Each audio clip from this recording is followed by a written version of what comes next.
Thoughts become things.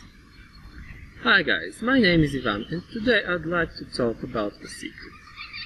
You've surely heard this before. Thoughts become things. And those of you who are scientifically inclined are already tearing their hair and screaming, no, that's rubbish, and I agree. You have a notion about the way in which thoughts should be becoming things, and this notion is rubbish, so you're absolutely right to reject it.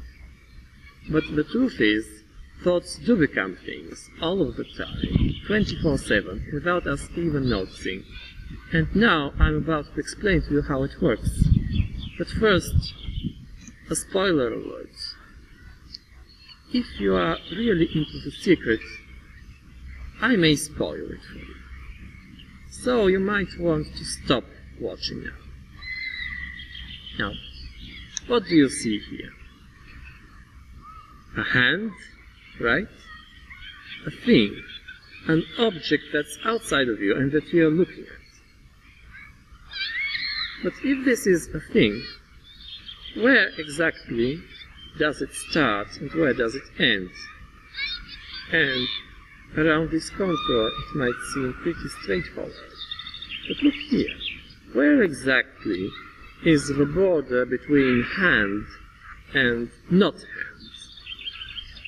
And even up here, it's not that clear, because there are all those air molecules that keep hitting the surface of my skin, and some of them stick.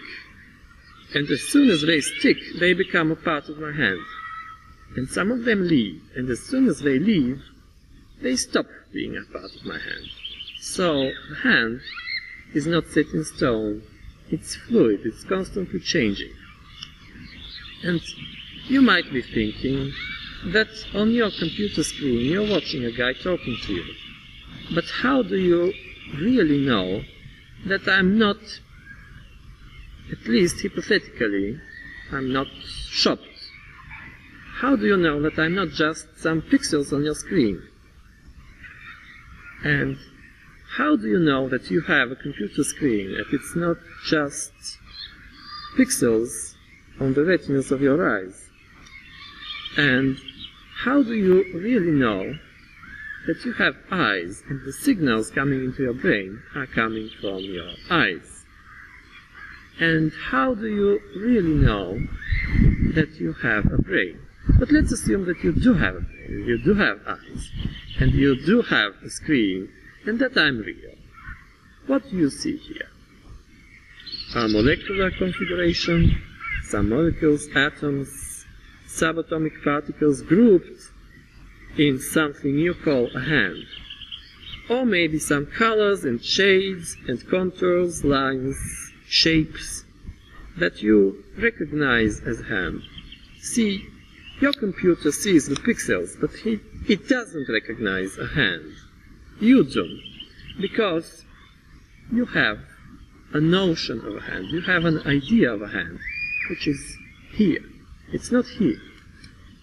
It's in your mind. And we could have a bunch of philosophers who discuss where exactly the border between hand and not hand should be. And they might come up with a clear definition. And this clear definition would be a more precise notion of a hand, a more precise idea of a hand, which would be up here and not here. So, what you call a hand is in your mind. Thoughts become things.